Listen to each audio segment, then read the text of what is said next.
যার মনের মধ্যে সততা আছে, আল্লাহ পাক কোনো না কোনো দিন ইনশাআল্লাহ তাকে হেদায়েত দিবে। এটা আমরা আমাদের অভিজ্ঞতা থেকেও দেখেছি। এমন অনেক মানুষকে আমরা দেখেছি যে ড্রাগ অ্যাডিক্টেড ছিল, মিউজিক করেছে, হারাম সম্পর্কের মধ্যে ছিল, নামাজ ঠিক মতো পড়ে নাই, কিন্তু যখনই আল্লাহর কথা আলোচনা হতো দেখতাম সে খুবই শান্তভাবে মন থেকে কথা শুনছে। কথা শুনতে শুনতে শুনতে একদিন মাশাআল্লাহ এখন দেখবেন যে চিল্লা দিয়ে বেড়াচ্ছে বিভিন্ন মসজিদে। আল্লাহ হেদায়েত দিয়েছে, সব ছেড়ে দিয়েছে।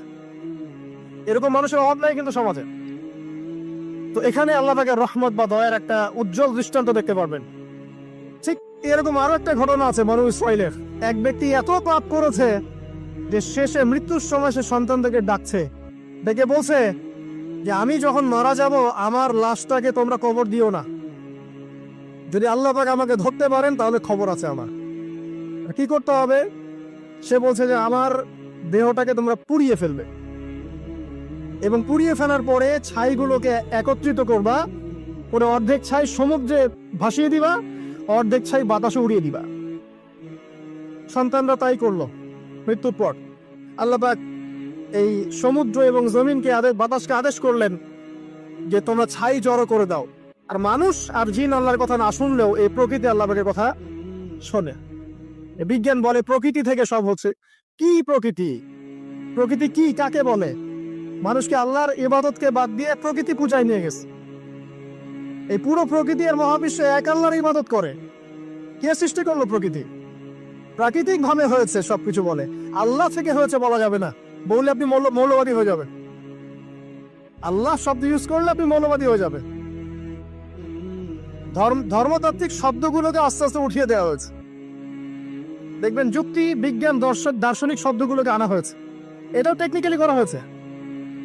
কোন সেকুলার মিডিয়াতে আপনি দেখবেন না ইনশাআল্লাহ বলছে। ইনশাআল্লাহ প্রমাণ করবে যে আপনি আস্তিক না নাস্তিক। তো প্রকৃতিকে আল্লাহ পাক আদেশ করলেন, এই সমুদ্র ছাই জড়ো করো, এই বাতাস ছাই জড়ো করো। তারা ছাই জড়ো করে দিল। এই ব্যক্তিকে বলা হচ্ছে তুমি জীবিত করে আল্লাহ পাক বলছেন তুমি যে এই কাজটা করেছিলে, লিমা ফাআলতা হাযা, তুমি এই কাজটা কেন করেছো? তখন এই ব্যক্তি উত্তর দিচ্ছে, মিন খাশিয়াতিকা ইয়া রাব্বি ওয়া আনতা আ'লাম। হে আল্লাহ, আমি আমার বুঝে যা এসেছে আপনার ভয়েই আমি এই কাজটা করেছি, আর আপনি খুব ভালো করেই জানেন যে আমি আপনার ভয়ে করেছি নাকি অন্য কোনো কারণে করেছি। মানে আপনি আমার মনের কথা জানেন। আল্লাহ পাক তাকে মাফ করে দিলেন। আপনাদেরকে আমি সেই ব্যভিচারী মহিলার কথাও মনে করাই, যে ছিল একজন প্রস্টিটিউট মহিলা, পতিতা, যেটা আমরা বলি সমাজের ভাষায়। যদি এখন নতুন শব্দ এসেছে সেক্স ওয়ার্কার বা যৌনকর্মী, এবং এগুলোকে আমরা এখন প্রমোট করছি। আমরা এখন অশ্লীলতাকে প্রমোট করছি। এই কথা বলতে আমাদের বুক কাঁপা উচিত নয় যে আমরা এখন অশ্লীলতাকে প্রমোট করছি। আমরা এখন কাপড় খোলার সংস্কৃতি থেকে যাচ্ছি। যে কাপড় খুলে দিয়েছিল ইবলিস। ইবলিস আমাদের বাবা মার কাপড় জান্নাতে খুলে দিয়েছিল, এটা কি জানেন? ফল খাওয়ার পরে এই ফল খেতে কে প্রলুব্ধ করেছে? ইবলিস। গাছের কাছে গিয়ে ফল ভক্ষণ করার পর সর্বপ্রথম আমাদের পিতামাতার গা থেকে কাপড় খুলে পড়ে গেছে। আমাদের পিতামাতাকে মহাবিশ্বে লগ্ন করে দিয়েছে ইবলিস, আর তার অনুসারীরা এই জমিনে আদম সন্তানদেরকে লগ্ন করছে এখন। অতএব এই যে একটা ট্রেন্ড এখন চলছে, দেখবেন হারাম রিলেশনশিপকে মিডিয়ার মধ্য দিয়ে প্রমোট করা হচ্ছে, মনে হয় একটা স্বাভাবিক বিষয়। কোনো বিষয় না এটা, যে কেউ জেনাই করতে পারে। জেনা পর্ন খুব নর্মাল। হালাল ভাবে যদি আপনি বিয়ে শাদী করতে চান তখন সমস্যা হচ্ছে। হালাল ভাবে যদি আপনি বিয়ে করতে চান তখন সমস্যা হচ্ছে। হারাম ভাবে আপনি যা ইচ্ছা তাই করতে পারেন, সমাজে কেউ কিছু বলছে না। এখন বলছে এগুলো স্বাধীনতা। সুবহানাল্লাহ, কোন স্বাধীনতা? স্বাধীনতা বলে কোনো শব্দ নয় মহাবিশ্বে। এই পুরো বিশ্বের সমস্ত মানুষ আল্লাহর অধীনে পরাধীন। এই বিশ্বে যত মানুষ বসবাস করছে এখন, এরা কেউই স্বাধীন নয়, না কেউ স্বাধীন ছিল না সেটা থাকবে। সবাই আল্লাহ পাকের দাসত্বের অধীনে পরাধীন। স্বাধীন সেই এই পৃথিবীতে যে ব্যক্তি শয়তানের তাবেদারি করে ও নফসের তাবেদারি করে, ও তো স্বাধীন। যা ইচ্ছা তাই করতে পারে। এই যে অশ্লীলতার প্রমোটিংটা চলছে, এটাকে পারিবারিকভাবে বন্ধ করতে হবে। আল্লাহ পাক আমাদেরকে বোঝার তৌফিক দান করুন। এগুলো যত বাড়বে সমাজে মহামারী আসবে, দেখে নিয়ে মহামারী আসবে, দুর্ভিক্ষ আসবে, সমাজে এমন সব রোগ ব্যাধির জন্ম হবে যেগুলো নামও শোনে নাই মানুষ কখন, এবং সামনে ভূমিধস অপেক্ষা করছে, এগুলো আসবে। যাই হোক, ওই মহিলা, যে ব্যক্তি একজন যৌনকর্মী ছিল, বা যেটা আমরা বলি ব্যভিচারিণী মহিলা ছিল, একটা কুকুরকে দেখেছে সে পানি পান করার জন্য তৃষ্ণার্ত, সে এটাতে মায়া করে দয়া করে তার মোজাটাকে নামিয়ে এই কূপ থেকে পানি উঠিয়ে কুকুরকে পান করিয়েছে। এই একটা কাজের বদৌলতে আল্লাহ রাব্বুল আলামিন এই ব্যভিচারী মহিলাকে মাফ করে জান্নাত দিয়ে দিয়েছে। হাদিসে এটাও এসেছে, নবী সাল্লাল্লাহু আলাইহি ওয়াসাল্লাম বলেছেন, ইরহামু মান ফিল আরদ, তোমরা সবাই জমিনবাসীর প্রতি রহম করো। জমিনে মুসলিমই থাকতে হবে, তাদের প্রতি রহম করতে হবে এমন নয়, জমিনবাসী যারাই আছে সবার প্রতি রহম করো, জাতি ধর্ম বর্ণ নির্বিশেষে, এমনকি পশু পাখির প্রতিও দয়া করো। ইরহামু মান ফিল আরদ, জমিনে যা আছে সবার প্রতি রহম করো। ইয়ারহামুকুম মান ফিস সামা, যিনি আসমানে আছেন তিনি তোমাদের প্রতি রহম করবেন ইনশাআল্লাহ। ইসলাম এই কথাগুলো বলেছে 1400 বছর আগে। আজকের এই বিশ্বে, সোকল্ড এই মডার্ন বিশ্বে, যেখানে মানুষের রক্তের কোনো দাম নাই, সেখানে ইসলাম পশু পাখির অধিকার নিয়ে কথা বলেছে 1400 বছর আগে। কাদেরকে কি শিখাতে আসেন? কোরআন এবং সুন্নাহর বাইরে অভ্রান্ত সত্যের কোন উৎস আছে? এখানে যা আছে তাই চূড়ান্ত। মানতে চাইলে মানেন, না মানতে চাইলে জাহান্নামে যান, কেউ তো বাধ্য করছে না। লাকুম দীনুকুম ওয়ালিয়া দিন। আল্লাহ পাকের রহমত দেখেন। আরেকটা ঘটনা আছে এমন, একটা বিড়ালকে বেঁধে রেখেছিল এক মহিলা, খাবার দেয় নাই, কষ্ট দিয়েছে। একটা বিড়ালকে খাবার না দিয়ে কষ্ট দেওয়ার কারণে এই মহিলাকে আল্লাহ পাক জাহান্নামে পাঠিয়েছে। এরকম কত ঘটনা আছে, এই ঘটনাগুলো হাদিসের পাতায় বর্ণিত আছে। কোরআনে কি বলছে দেখুন। কোরআনের আমি কয়েকটা পয়েন্ট আপনাদেরকে খালি বলছি, এটাই আমি সকালে ভাবছিলাম। আল্লাহ পাক আদম আলাইহিস সালামকে সৃষ্টি করেছেন, আমরা সবাই জানি। আল্লাহ পাক সূরা সাদের মধ্যে বলছেন ইবলিসকে, হে ইবলিস, তোমাকে কিসে বারণ করলো আদমকে সেজদা করতে, যে আদমকে আমি নিজের হাত দিয়ে সৃষ্টি করেছি। আল্লাহ রাব্বুল আলামিন যে আমাদেরকে এত যত্ন করে ভালোবেসে সৃষ্টি করেছেন, এটা কি আল্লাহ পাকের দয়া নিদর্শন নয়? মহাবিশ্বের অন্য কোন মাখলুক সৃষ্টির ব্যাপারে আল্লাহ পাক বলেন নাই খলাকতু বিয়াদাই, আমি নিজ হাতে তাকে সৃষ্টি করেছি। শুধু সৃষ্টি নয়, সৃষ্টি করার পর আল্লাহ পাক তাকে সমস্ত নাম শিক্ষা দিয়েছেন। এই যে জ্ঞান শিক্ষা দেওয়া, জ্ঞান, এটা আল্লাহ পাকের সবচেয়ে বড় নিদর্শনগুলোর মধ্যে অন্যতম। এবং আল্লাহ পাকের সবচেয়ে বড় দয়া, আমার মত এটা, মানব জাতির উপরে আল্লাহ পাকের সবচেয়ে বড় দয়াটা হচ্ছে কি জানেন? আল্লাহ পাক আমাদেরকে জ্ঞান শিক্ষা দিয়েছেন, ওহী নাজিল করেছেন। এটা সব কিছুর ঊর্ধ্বে। কারণ আপনি তওবা করবেন, জ্ঞান লাগবে। নামাজ পড়বেন, জ্ঞান লাগবে। রোজা রাখবেন, জ্ঞান লাগবে। যাকাত দিবেন, ইলম লাগবে। আপনি দিনের যে কোনো আমল করেন, ইলম লাগবে। জান্নাত জাহান্নামের পথ খুঁজে পেতে হলে ইলম লাগবে। দেশ চালাবেন, ইলম লাগবে। অর্থনীতি চালাবেন, ইলম লাগবে। ইলম ছাড়া কিছু নাই, ইলমের উপরে কিচ্ছু নাই। এই ইলমটা আল্লাহ পাক কাকে শিক্ষা দিয়েছেন? আদম আলাইহিস সালামকে। আমরা তো শিখেছি সমাজবিজ্ঞান বইগুলোতে যে আমাদের পূর্বপুরুষরা নাকি গুহায় থাকতো, আর গাছের ছাল পাতা খেয়ে থাকতো, তাই না? লতা পাতা খেয়ে থাকতো, গাছের ছাল পাতা খেয়ে থাকতো, পোশাক পরতো আর কি। বোগাস, ডাহা, মিথ্যা কথা। আল্লাহ রাব্বুল আলামিন সূরা বাকারা এবং সূরা আরাফ পড়ে দেখেন, আল্লাহ পাক বলছেন যে আদম আলাইহিস সালামকে আল্লাহ পাক সমস্ত নাম জ্ঞান শিক্ষা দিয়েছেন। মহাবিশ্বের যে প্রয়োজনীয় জ্ঞানগুলো আছে সেগুলো আল্লাহ পাক আদমকে শিখিয়েছেন আলাইহিস সালাম। ওয়াল্লামা আদামাল আসমাআ কুল্লাহা, আল্লাহ পাক আদমকে সমস্ত নাম শিক্ষা দিয়েছেন। আমাদের পিতা মাতারা মূর্খ ছিলেন না, তারা সৃষ্টি থেকেই জ্ঞানী ছিলেন। আদম আলাইহিস সালামের পারমাণবিক বোম বানানোর কোনো প্রয়োজন ছিল না, ছিল? বানান নাই। আপনার মধ্যে এই জ্ঞানটা আসছে কিভাবে? বাই ডিএনএ আপনি জ্ঞান পাচ্ছেন, কারণ আমরা আদম সন্তান। অনেক জ্ঞান আমাদের ভিতরেই আছে, এগুলো চর্চার মধ্য দিয়ে, গবেষণার মধ্য দিয়ে প্রস্ফুটিত হয় মাত্র। জ্ঞান ভিতরে আছে আমাদের, আমাদের পিতাকে জ্ঞানী করে পাঠানো হয়েছে। এই জ্ঞান শিক্ষা দেওয়াটা হচ্ছে আল্লাহ পাকের সবচেয়ে বড় দয়াগুলোর মধ্যে একটা। রহম করেছে। শুধু তাই নয়, আদম আলাইহিস সালামকে এমন জ্ঞান শিক্ষা দিয়েছেন যে জ্ঞান ফেরেশতারা পর্যন্ত জানতো না। এটা কি দয়া নয়? এটা কি আদম সন্তানের প্রতি ভালোবাসা নয়? তারপরে সেজদা করিয়েছেন। মহাবিশ্বে অন্য কাউকে কি সেজদা করানো হয়েছে? কোরআনে কি এমন কোনো দলিল আছে যে আদম আলাইহিস সালাম ছাড়া অন্য কাউকে সব ফেরেশতারা সেজদা করেছেন? আছে? তাহলে এই যে সম্মান দেয় আল্লাহর পক্ষ থেকে, সম্মান কিসের ভিত্তিতে সম্মান? শারীরিক ক্ষমতার ভিত্তিতে? সম্মানটা কি কারণে? জ্ঞানের কারণে, ইলমের কারণে, জ্ঞানের কারণে সম্মান। এই সম্মান দেওয়াটা কি আল্লাহ পাকের রহমত এবং দয়ার নিদর্শন নয়? অতএব সম্মান পেতে হলে, আল্লাহর রহমত পেতে হলে সেই জ্ঞানের চর্চায় আবার ফিরে আসতে হবে। আপনি যদি আজও সেই ওহির জ্ঞানের চর্চা করেন, আল্লাহ পাক এই পৃথিবীবাসীর বুকের মধ্যে আপনার জন্য সম্মান পয়দা করে দিবেন ইনশাআল্লাহ। দেখেন, ওই সেই জ্ঞানী যদি আপনি এখনো চর্চা করেন, আজও আপনি সম্মানিত হবেন ইনশাআল্লাহ। ব্যক্তি চর্চা করলে ব্যক্তি সম্মানিত হবে, একটা পরিবার চর্চা করলে ওই পরিবার সম্মানিত হবে, একটা সমাজ যদি চর্চা করে সেই ওহির জ্ঞান, ওই সমাজ সম্মানিত হবে।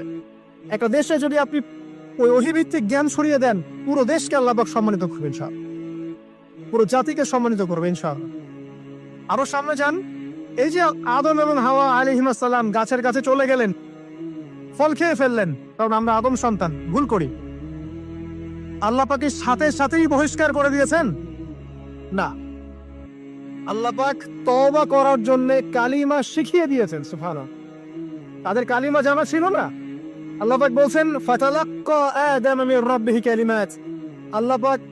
আল্লাহ পাকের কাছ থেকে আদম আলাইহিস সালাম কিছু বাক্য শিখে নিলেন, যেই বাক্য দিয়ে ফাতাবা আলাই, সে আল্লাহর কাছে তওবা করলো। কোন সেই বাক্য? সূরা আরাফে আছে, রব্বানা যালামনা আনফুসানা ওয়া ইল্লাম তাগফির লানা ওয়া তারহামনা লানাকুনান্না মিনাল খাসিরিন। এই দোয়া কে শিখিয়ে দিয়েছে? আল্লাহ। এই তওবার বাক্য যে শিখিয়ে দেয়, এটা কি দয়ার পরিচয় নয়? আমরা আল্লাহর কাছে ফিরে যাব, তওবা করব, ইস্তেগফার করব, এই জ্ঞানটা শিখিয়ে দেয়া কি আল্লাহ পাকের দয়ার পরিচয় নয়? তাহলে আমরা কিভাবে ক্ষমা চাইতাম? কিভাবে ক্ষমা চাইলে আল্লাহ পাক সমস্ত গুনাহ মাফ করবেন? এই পদ্ধতিগুলো বলে দেয়া কি আল্লাহ পাকের দয়ার পরিচয় নয়? তারপর সামনে যান, পৃথিবীতে নামিয়ে দিয়ে আল্লাহ পাক ক্ষান্ত হয়ে যাননি।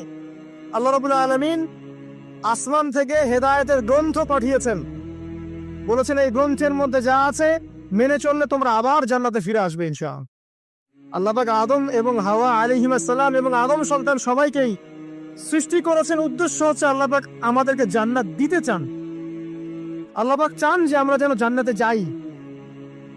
যদি আমরা জান্নাতে যেতে না পারি পরকালে, একটা কারণে যেতে পারবো না, অনলি একটা কারণ, সেটা হলো আমাদের নিজের দোষে। একটা কারণ, যারা জাহান্নামে যাবে মানুষ এবং জিনদের মধ্যে, নিঃসন্দেহে মহাবিশ্বে তারা ছাড়া জাহান্নামে যাওয়ার উপযুক্ত কেউ ছিল না। ও জাহান্নামে যাওয়ার উপযুক্ত ছিল বলেই আল্লাহ পাক তাকে জাহান্নামে পাঠাবেন। আর যারাই জান্নাতে যাবে প্রত্যেকেই শুধু আমলের বদৌলতে যাবে না, বরং আল্লাহ পাকের রহমতেই যাবে। আল্লাহ পাকের রহমত যাদের উপরে বর্ষিত হবে তারাই জান্নাতে যাবে ইনশাআল্লাহ। কে আমল দিয়ে যেতে পারবে না। যত আমলই করি বলা যাবে না আমলের বদৌলতে জান্নাতে যেতে পারবো। আল্লাহ পাক দয়া না করলে হবে না। আল্লাহ পাক চান যে আদম সন্তান যেন জান্নাতেই যায়। এই কারণেই সৃষ্টি করা, এই কারণেই আপনার ওহীভিত্তিক গ্রন্থগুলো পাঠানো, এই কারণে নবী রাসূল পাঠানো, আলেম ওলামা সৃষ্টি করা, মানুষকে সতর্ক করা, হায়াত দেয়া, বারংবার জীবনে চলতে ফিরতে আপনাকে এলান করা হয় আল্লাহর পথে ফিরে আসেন, আল্লাহর পথে ফিরে আসেন। এলান করা হয় না? বিপদ দিয়ে আপনাকে এলান করা হয় আল্লাহর পক্ষ থেকে। আপনি চলতে পথে হোঁচট খান, আল্লাহ আপনাকে এলান দেন, ফিরে আসো। চলছেন বিপথে, আল্লাহ পাক এলান দেন, ফিরে আসো। আল্লাহ পাকের পক্ষ থেকে কিন্তু এগুলো আসে। অদ্ভুত একটা হাদিস বললাম, অদ্ভুত বলতে বলছি অ্যামেজিং হাদিস, যে একজন সাহাবী বলছেন, সালমান রাদিয়াল্লাহু আনহু, তিনি বলছেন যে যখন মুমিনের উপর বিপদ আপদ বালা মুসিবত আসে, তখন মুমিনের এই বিপদ আপদ বালা মুসিবত রোগ শোকের বদৌলতে আল্লাহ পাক তার গুনাহগুলোকে মাফ করে দেন এবং তার মর্যাদাকে বাড়িয়ে দেন, এবং সে আল্লাহর দিকে ফিরে আসার অনুশোচনা করার সুযোগ পায়। আর যখন কাফের মুশরিক বা ফাসিক মানুষকে এইসব রোগ ব্যাধি বিপদ আপদ বালা মুসিবত ঘিরে ধরে, তার দৃষ্টান্ত সেই উটের ন্যায় যে উটটাকে তার মালিক বেঁধে রেখেছে, এরপর ছেড়ে দিয়েছে। সে উটটা বুঝতেও পারলো না কেন তার মালিক তাকে বেঁধে রাখলো আর কেনই বা তাকে ছেড়ে দিল। কথাটা কি বুঝতে পারছেন? যারা আল্লাহ দ্রোহী তাদের উপর যখন বিপদ আপদ বালা মুসিবত আসতে থাকে তারা বুঝে না যে কি জন্য আসলো আর কেন চলে গেল। কিন্তু মুমিন ব্যক্তি যারা মুসলিম আল্লাহর অনুগত তাদের বিষয়টা হচ্ছে এমন, বিপদ আপদ বালা মুসিবত রোগ ব্যাধি তাদেরকে আল্লাহর দিকে ফিরিয়ে নিয়ে আসবেন। দেখুন, এই যে পৃথিবীতে নামিয়ে দেয়া, এরপর আল্লাহর পক্ষ থেকে ঐশী গ্রন্থগুলো পাঠানো, নবী রসুল পাঠানো, আলেম ওলামা পাঠানো, আপনাকে হায়াত দেয়া, আপনাকে রিজিক দেয়া, এই শ্বাস নেওয়ার ক্ষমতা দেয়া, আপনাকে জ্ঞান বুদ্ধি দেয়া, বিবেক দেয়া, যে আমি তার পাশে লাউ গাছ উৎপন্ন করলাম। কোন গাছ? খেতে পারেন এর শাক এবং এই যে ফল, এটার মধ্যে নিঃসন্দেহে এমন এমন কিছু উপাদান আছে যেটা হয়তো আমরা জানিও না, আবিষ্কার করা হয়নি। তিনি সুস্থ হয়ে গেলেন, আলহামদুলিল্লাহ।